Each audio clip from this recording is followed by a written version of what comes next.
वो कह रहे हैं कि ये चिंतन शिविर नहीं, ये चिंता शिविर। चाहे सगाई वाले की जीप हो, अगर जीप घर का आके रुक गई तो डोली के पार जाया करता था, खेतों में छुप जाया करते थे। वो विधायक है जो निर्दलीय जीते हैं या जिन्होंने भारतीय जनता पार्टी का साथ दिया कि सभी को बिजली और पानी का मुफ्त में कनेक्शन दिया जाएगा। हम कड़े शब्दों में भारतीय जनता पार्टी की सरकार की निंदा करते हैं। जिन लोगों ने 1942 के भारत छोड़ो आंदोलन के खिलाफ वहाँ के वायसराय को उस समय लिखा था, गुटबाजी नाराजगी दूर करके हमें मजबूती से आगे आना है और मजबूत से आगे आएंगे तो बीजेपी की निकम्मी सरकार को भाग फेंकने का संकल्प। आज तो ये चिंतन शिविर हुआ। अभी कोई साथी मेरे को कह रहा था कि भाजपा के जो प्रधान हैं वो कह रहे हैं कि ये चिंतन शिविर नहीं, ये चिंता शिविर कांग्रेस का। इसमें कोई दो राय नहीं, वो गलत नहीं कह रहे हैं। चिंता शिविर है। चिंता किस बात की है? चिंता हरियाणा की है हमारे को, उस बात ये शिविर लगाया है ताकि हरियाणा कहाँ फिसल रहा है। 2005 में जब मुख्यमंत्री बने हुदा साहब, पहली कलम से ये फैसला किया कि जो किसान किसी उसमें हरियाणा की जेलों में बंद है तो मैं अपने इस फैसले से हर किसान को जेलों से बाहर निकालता हूं, उनको छोड़ने का काम करता हूं। ये फैसला लिया था कि हरियाणा प्रदेश के किसी किसान को हथकड़ी नहीं लग सकती, नहीं लगेगी। पहले लोग कर्जा लेते थे, बैंकों की जीपें जाया करती वसूली के लिए।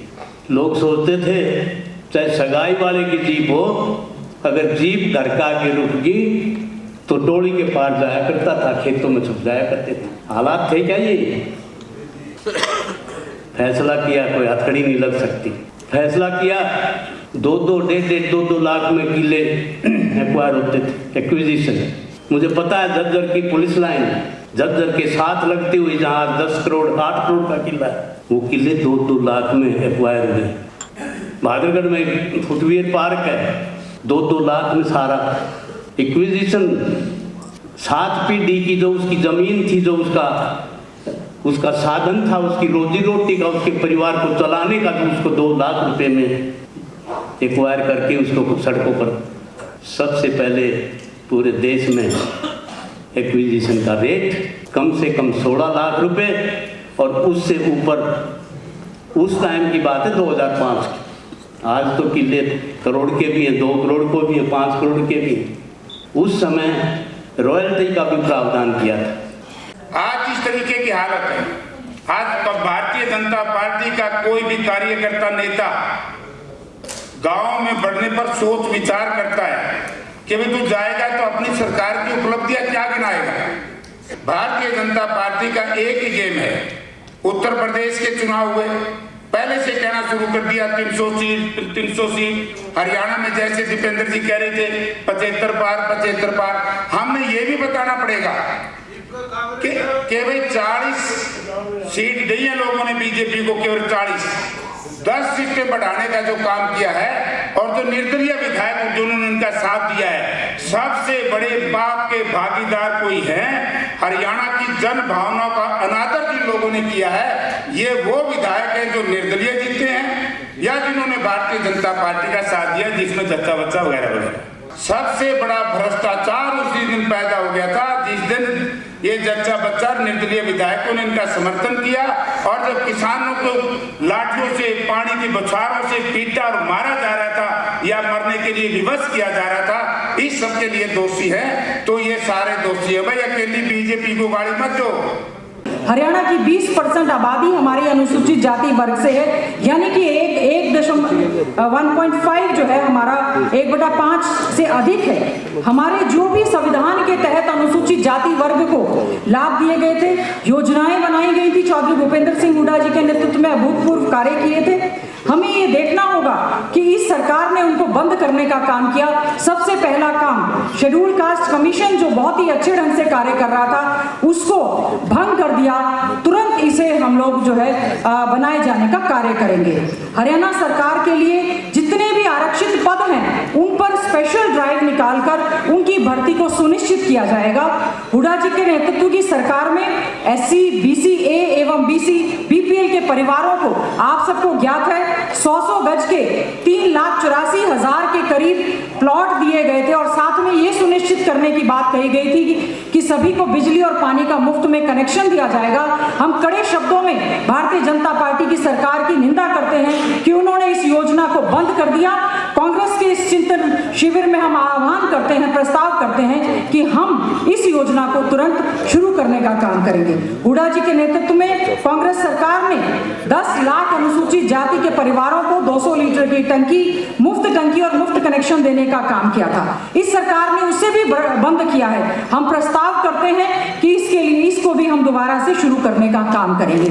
किसान और मजदूर वर्ग भी सरकार से केवल एक इच्छा रखता है कि सही समय पर पर्याप्त सहयोग मिले सरकार से। दुर्भाग्यपूर्ण वर्ष आज हरियाणा में एक ऐसी सरकार है जिसका सहयोग किसान और मजदूर को नहीं मिल रहा। जिस समय चाहे वो बीज की बात कीजिए, DAP की बात कीजिए, यूरिया की बात कीजिए, सही समय पर नहीं मिलता।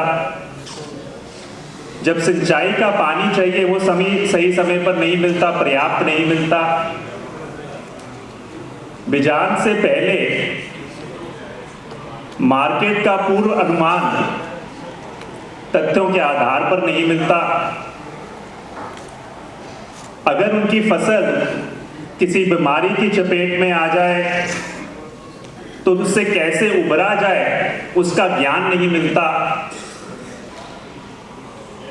फसल खराब हो जाए, खराब होने के बाद सही गिरदावरी और मुआवजे का न्याय नहीं मिलता। और फिर भी इन सब के बावजूद अगर किसान की फसल सही हो जाए तो उसे उचित दाम नहीं मिलता। ये आज की परिस्थिति है इस सरकार की। और कारण क्या है? कारण ये है कि इस सरकार की प्राथमिकता सूची पर किसान और मजदूर अंतिम पायदान पर है। लेकिन आज जो नकली जो राष्ट्रवादी बने हुए हैं, जो अपने आप को राष्ट्रवादी कहते हैं, जिन्होंने 55 साल तक अपने यहाँ झंडा नहीं लहराया, जिन लोगों ने अंग्रेजों के हक में हमारे स्वाधीनता संग्राम के सेनानियों के खिलाफ गवाहियाँ दी थी, जिन लोगों ने 1942 के भारत छोड़ो आंदोलन के खिलाफ वहाँ के वायसराय को उस समय लिखा था कि हम इस आंदोलन के साथ भी हैं, आज वो राष्ट्रवादी बनते हैं। आज कहते हैं कि हम राष्ट्रवादी हैं। कारगिल किसके समय हुआ था? कारगिल में पाकिस्तान की फौज की हिम्मत किस तरह से पड़ी, जो पाकिस्तान कांग्रेस के ज़माने में थर-थर कांपता था, उसकी हिम्मत हुई हमारे कारगिल की पहाड़ियों के अंदर आ गए। और जब कारगिल के अंदर आ गए तो उनको दूर भगाने का काम जो हमारे फौजियों ने किया, जब उनको पूरी तरह से घेर लिया तब उनको सुरक्षित रास्ता देने का काम इन्हीं राष्ट्रवादियों ने किया था अमेरिका के बाद। इन्हीं राष्ट्रवादी ये जो बनते हैं, इन्हीं लोगों ने उग्रवादियों को बिरयानी खिलाते हुए कंधार छोड़ने का काम किया था। यही वो लोग हैं जो पाकिस्तान से ISI को हिंदुस्तान में पठानकोट लेकर आए और हिंदुस्तान का सीना जो सर था वो नीचे करने का काम किया। आज इन लोगों से जो इस देश को धर्म, जाति और नफरत की दीवार से जो खड़ी कर रखी है, आज इनसे लड़ाई बहुत सख्ती से लड़ने की कांग्रेस पार्टी को आवश्यकता है। जब भी किसी पार्टी का राज आया तो यूथ का बड़ा महत्व आया।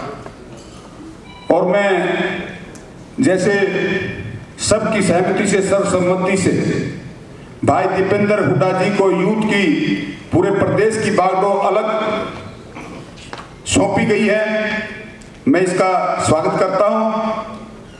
और मैं विश्वास दिलाता हूं हम सभी नेतागण, कार्यकर्ता, विधायकगण आपके साथ कंधे से कंधा मिला पूरे हरियाणा प्रदेश का दौरा करेंगे। और मैं सभी से आग्रह करता हूं, सब एकजुट होकर जो हमारी लीडरशिप ड्यूटी लगाए, चाहे वो समक्ष आपके विपक्ष हो, विपक्ष आपके समक्ष हो, चाहे वो रैली हो, यात्रा हो, जैसे 9 से 15 माननीय अध्यक्ष ने ड्यूटी लगाई है हमारे चौधरी उपेंद्र सिंह राजी ने, इनके नेतृत्व में एक डिस्ट्रिक्ट से 75 किलोमीटर। तो हमने सबने इकट्ठा होकर गुटबाजी, नाराजगी दूर करके हमें मजबूती से आगे आना है, और मजबूत से आगे आएंगे तो बीजेपी की निकम्मी सरकार को काट फेंकने का संकल्प यहां से लेकर जाए। बहुत बहुत धन्यवाद।